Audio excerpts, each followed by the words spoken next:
Now, NATO allies have put forces on standby and sent ships and fighter jets to bolster Europe's eastern defenses. And the European Union says it is ready to impose never-seen-before economic sanctions if Russia invades. And in Brussels, EU foreign ministers want to double assistance to Ukraine with a 1.2 billion euro package. The group is also holding talks via video with U.S. Secretary of State Antony Blinken. Around 100,000 Russian troops have amassed at Ukraine's borders over recent months, but the Kremlin denies plans of an invasion. Our Brussels bureau chief Alexandra von Namen joins me now. Alexandra, let's start with that EU foreign ministers meeting. They're meeting virtually with Secretary of State Blinken today. Of course, Ukraine absolutely front and center. We just heard there they want to provide about €1 billion in support for Ukraine. What's come out of this meeting so far?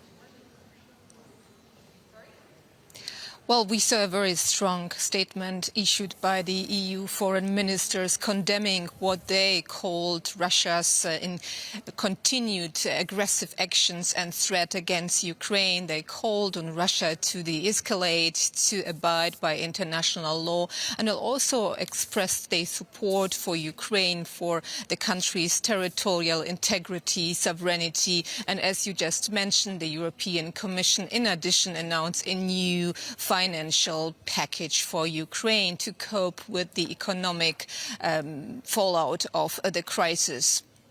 Now, in the meantime, NATO troops have been put on standby. Military hardware is being deployed to Eastern Europe. The U.S. is ordering families of diplomats in Kiev to leave and return home. Does the West believe that a Russian attack is imminent, Alexandra? Well, the stakes are high and tensions are high, and I think that everyone here in Brussels, and in particular EU foreign ministers, are aware that that could be the decisive week with regard to the crisis with the US and potentially NATO to present their written responses to Russia's security demands.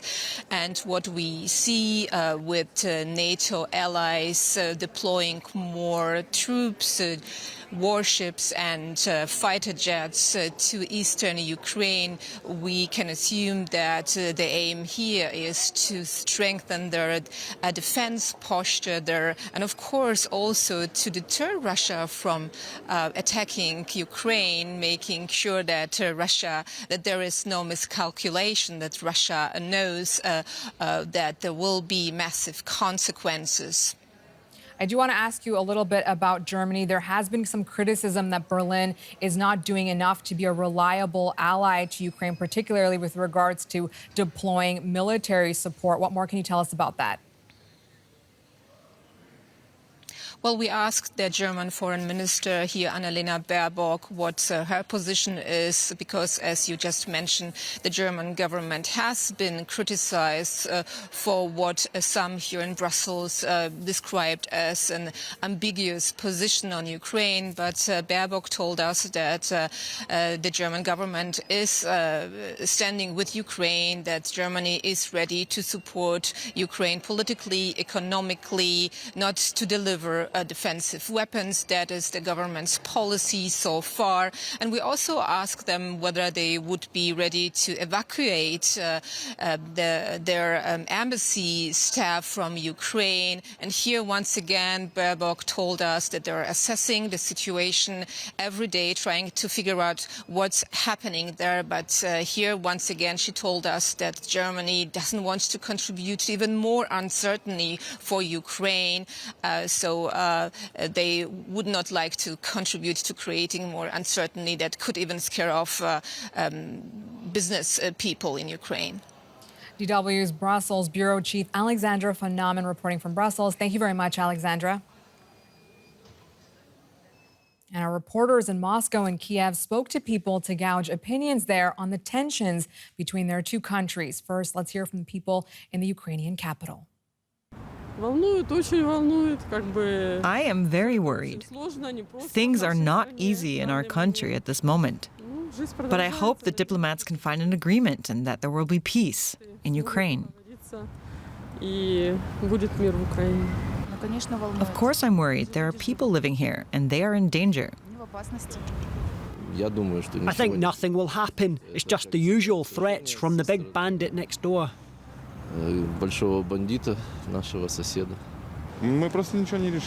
There's nothing we can do. I have to work and feed my family. I don't have time to think about what I will do if something happens. I have friends in Kiev, and I love Ukraine.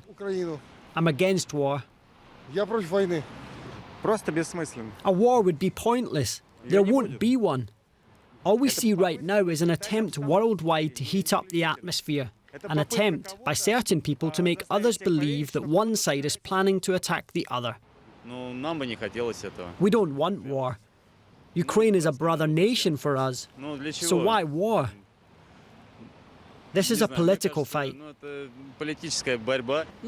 Our presidents here and over there do have something in their heads. At least they don't seem empty, so war won't happen.